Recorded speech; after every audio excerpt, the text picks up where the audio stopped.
वाहे गुरु वाहे गुरु वाहे गुरु वाहे गुरु वाहे गुरु वाहे गुरु वाहे गुरु वाहे गुरु वाहे गुरु वाहे गुरु वाहे गुरु। प्रमाण करना सही गुरमुख प्यारे मेलो जिना मिलिया तेरा नाम चितावे नानक नाम चढ़दी कला तेरे भाणे सर्वदा भला। बोले सोनिहाल सत श्री अकाल। वाहिगुरु जी का खालसा वाहिगुरु जी की फतेह। वाहिगुरु जी का खालसा वाहिगुरु जी की फतेह। जिस अस्थान ते ਅਸੀਂ ਹੁਣੇ ਖੜੇ ਆ ਇਹ ਅਸਥਾਨ ਗੁਰਦੁਆਰਾ ਪੰਜਾ ਸਾਹਿਬ ਹਸਨ ਅਬਦਾਲ ਡਿਸਟ੍ਰਿਕਟ ਅਟਕ ਇਹ ਪਾਕਿਸਤਾਨ ਦੇ ਗੁਰਦੁਆਰੇ ਹਨ ਤੇ ਸਾਹਮਣੇ ਜਿੱਥੇ ਮੇਰੀ ਉਂਗਲੀ ਜਾ ਰਹੀ ਹੈ ਬਾਬੇ ਦਾ ਪੰਜਾਬੀ ਹਾਜ਼ਰਾ ਹਜ਼ੂਰ ਹੈ। ਔਰ ਬਾਬਾ ਗੁਰੂ ਨਾਨਕ ਦੇਵ ਮਹਾਰਾਜ ਜਦੋਂ ਮਰਦਾਨੇ ਨੂੰ ਜਲ ਮੰਗਿਆ ਸੀ ਦਿੱਤਾ ਸੀ ਉਹ ਵੀ ਸਾਹਮਣੇ ਸੇ ਜਲ ਚੱਲ रहा है। तो ਇਹਨਾਂ ਦਾ ਇਤਿਹਾਸ ਕੁਝ ਇਸ ਪ੍ਰਕਾਰ ਹਨ। ਗੁਰੂ ਨਾਨਕ ਦੇਵ ਮਹਾਰਾਜ 1521 ਦੇ ਵਿੱਚ ਇਸ ਸਥਾਨ ਤੇ ਆਏ ਸਨ। इस जगह पे बैठे हुए सन तो भाई मर्दाने ने बेनती की थी सच्चे पातशाह मैनू जल की प्यास लगी है जल छकाओ। गुरु नानक देव महाराज जी ने भाई मर्दाने नू बोला भाई मर्दाना जिस जगह ते असी खड़े हैं इत्थे कोई जल नहीं है। ऊपर सामने एक बाबा वली कंधारी रहिंदा है तुसी उन्हां उत्थे जाके उहदे कोलों तुसी जल ले सकते हो क्योंकि इत्थों दे सारे नगरी दे बंदे उत्थे जाके जल ले आंदे हन। उहदे कोलों खूह है।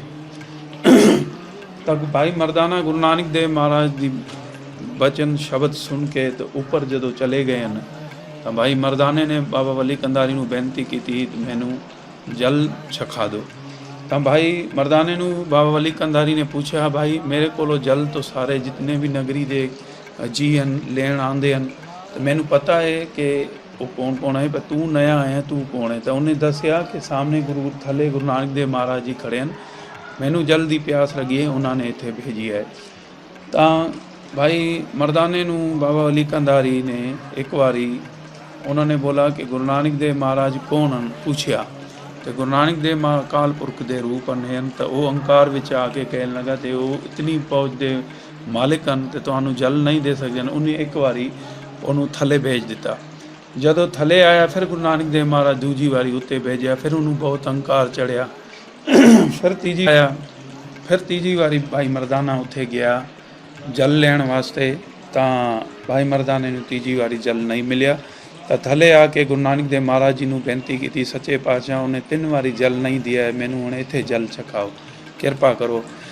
गुरु नानक देव महाराज जी ने अकाल पुरख नूं अरदास की थी। अरदास करके एक लाठी सी गुरु नानक देव महाराज लेके चलते सन तो वो जल प्रगट होया है निकल रहा है। इत्थे वो लाठी जैसे ज़मीन नूं मारी तो इत्थे जल प्रगट हो गया। भाई मर्दाना जल इत्थों ही इत्थे जदों छक रहा सी तो उत्थे बाबा वली कंधारी दा वो खूह जिहड़ा सी खाली हो रहा सी। उन्हें गुस्से विच एक बड़ी छिटांग पहाड़ दी थले सुट दी रोड़ दी।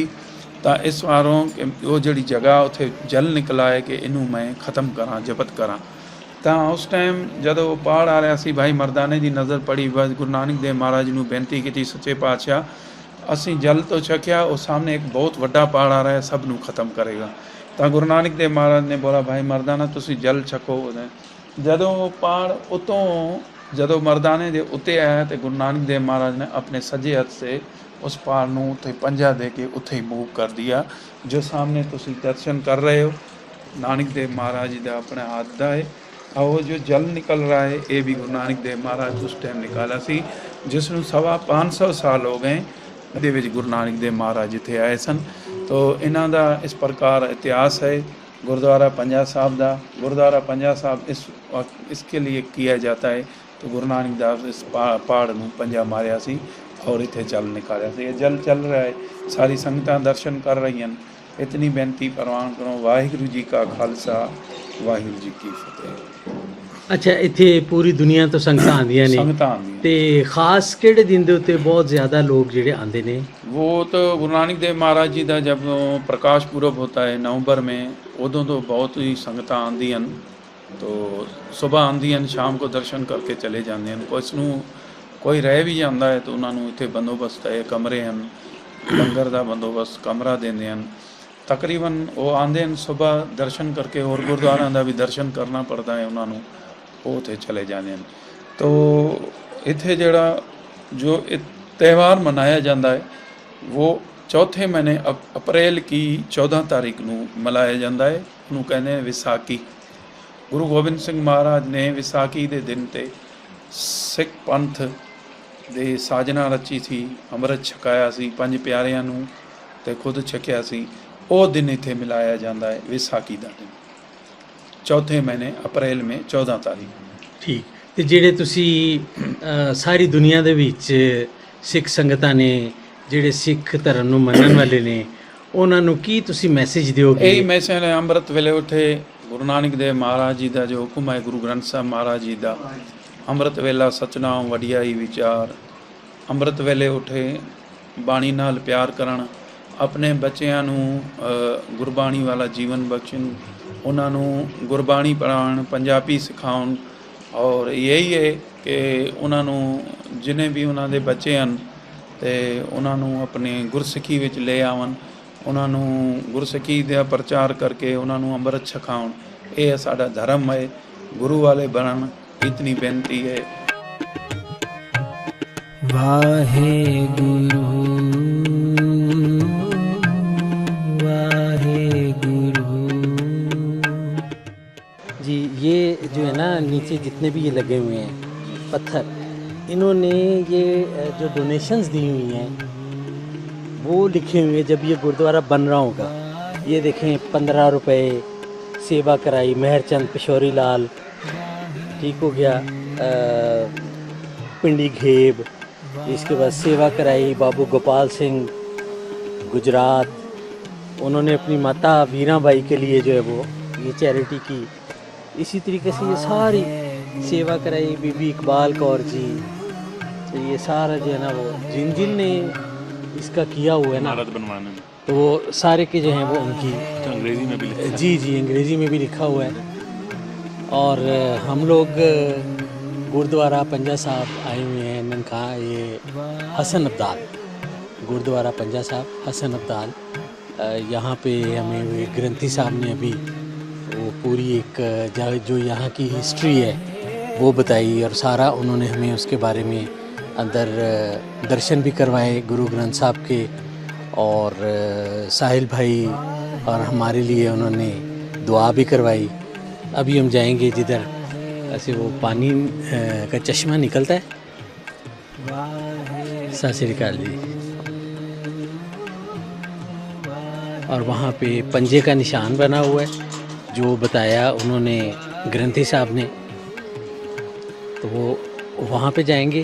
पंजे का निशान है, और वहाँ जहाँ से चश्मा जारी हुआ था वो चश्मा भी देखेंगे।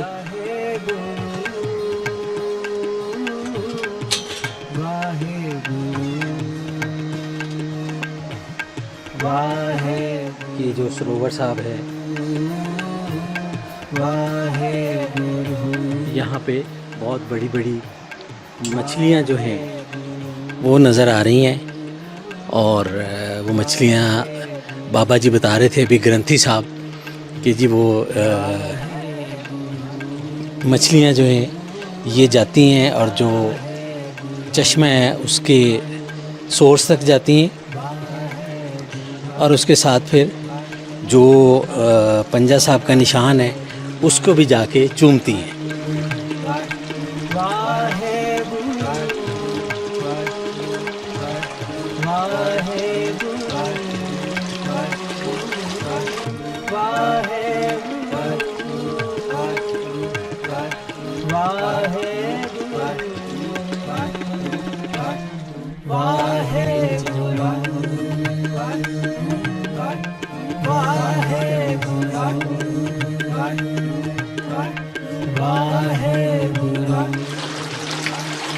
अभी ये सामने पंजा साहब का निशान है, ये पंजा साहब का निशान है।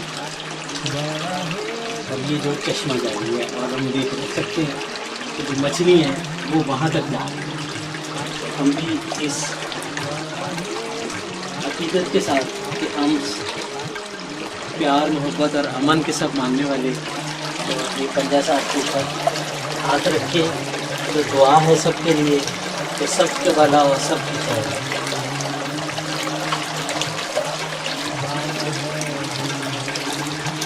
ये चश्मे का पानी रब की कुदरत से, अल्लाह की कुदरत से जारी है, सबके लिए है, सबके लिए ये मुक़द्दस है, सबके लिए ये मुबारक है।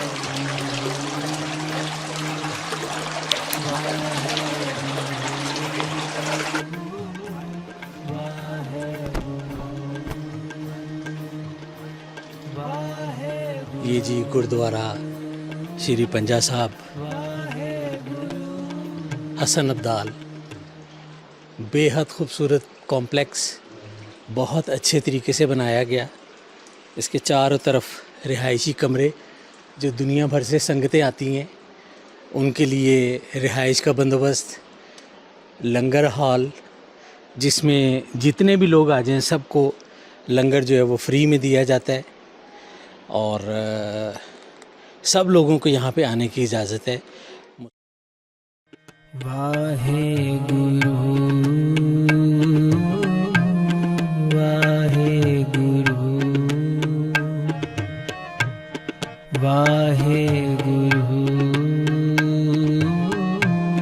वाहे गुरु वाहे गुरु। अभी साहिल भाई कह रहे हैं कि जी हमें यहाँ पे आए हैं तो मुबारक लंगर जो है वो ज़रूर हमें चखना चाहिए, तो हम ज़रूर लंगर हाल जाएंगे और जो तबरक है वो खाएंगे।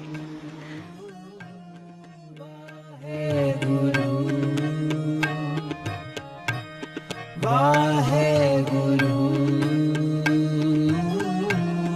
वाहे गुरु वाहे गुरु। जब गुरुद्वारे में आएं या किसी भी और इबादत गाह में जाएं, किसी भी दुनिया की जहाँ पे रब को पुकारा जाता हो, गॉड को, अल्लाह को पुकारा जाता हो, वहाँ पे आप अपनी दिल के साथ, अदब और एहतराम के साथ हाज़िरी दें। वाहे गुरु वाहे गुरु वाहे गुरु वाहे गुरु वाहे गुरु वाहे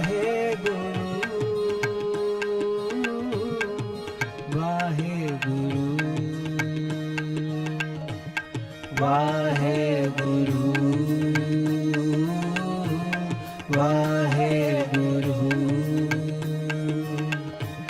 वाहे गुरु वाहे गुरु वाहे गुरु वाहे गुरु। ये गुरु के लंगर का बोर्ड भी लगा हुआ है, अगर कोई यहाँ पे लंगर के लिए राशन जमा कराना चाहे तो वो भी ज़रूर करवाए।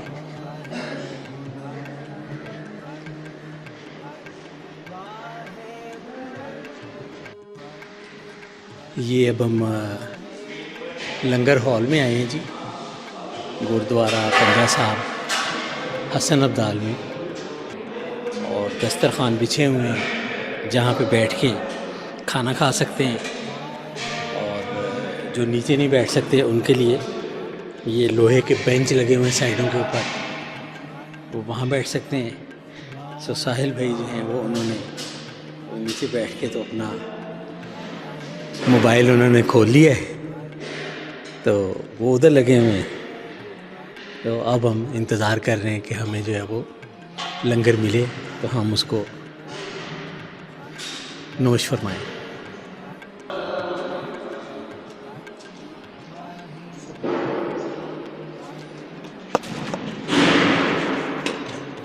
बहुत शुक्रिया जी। चाय पी चाय हाँ। चाय पियाओगे तो क्यों नहीं पीवा? खाने के साथ खाओगे पियोगे या बाद में पियोगे? नहीं, खाने के बाद में पियेंगे जी। खाना खा लो, जी ठीक चाय है। भी मिल जाएगी। आपका और बहुत की बहुत चाहिए हुक्म करो। जी, बहुत शुक्रिया, थैंक यू, धन्यवाद आपका। धन्यवाद। लें जी, ये जनाब साहिल भाई ने स्टार्ट किया है।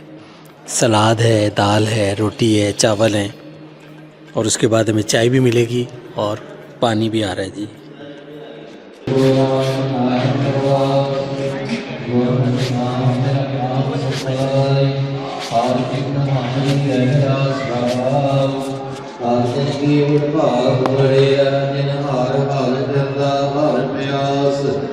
ਹਰਿ ਹਰਿ ਨਾਮ ਮਿਲੈ ਤਿਵ ਆਸਾ ਐ ਸੰਗਤ ਗੁਣ ਪ੍ਰਗਾਸ ਜਿਨ ਹਰਿ ਹਰਿ ਹਰਿ ਨਾਮ ਨਾ ਪਾਇਆ ਤੇ ਭਾਗ ਜਨ ਪਾਸ ਜੋ ਸਤਿਗੁਰ ਸ਼ਰਨ ਸੰਗਤ ਨਹੀਂ ਆਏ ਤ੍ਰਿਕ ਜੀਵੈ ਤ੍ਰਿਕ ਜੀਵਾਸ ਜਿਨ ਹਰਿ ਜਨ ਸਤਿਗੁਰ ਸੰਗਤ ਗਾਏ ਤਿਨ ਧੁਰ ਮਸਤਕ ਲਿਖਿਆ ਵਿਕਾਸ ਧਨ ਧਨ ਸਤਿ ਸੰਗਤ ਹਰਿ ਰਸ ਪਾਇਆ ਮਿਲ ਜਨ ਨਾਨਕ ਨਾਮ ਪ੍ਰਗਾਸ ਰਾਤ ਗੁਜਰੀ ਮਮਲਾ ਪੁਨਿਆ ਆਹਿਰੇ ਮਨ ਚਿਤਵੈ ਉਦਮ ਜਾ ਆਹਰ ਭਾਗਿਓ ਪਰਿਆ ਸਰਬ ਬੰਧਨ ਮੇ ਜਨਤੀ ਉਪਾਏ ਕਾਕਾ ਜਗ ਆਗੇ ਕਰ ਧਰਿਆ ਮੇਰਾ ਮਾਧੋ ਜੀ ਸਤ ਸੰਗਤ ਮਿਲੇ ਸੋ ਧਰਿਆ गुरमन सार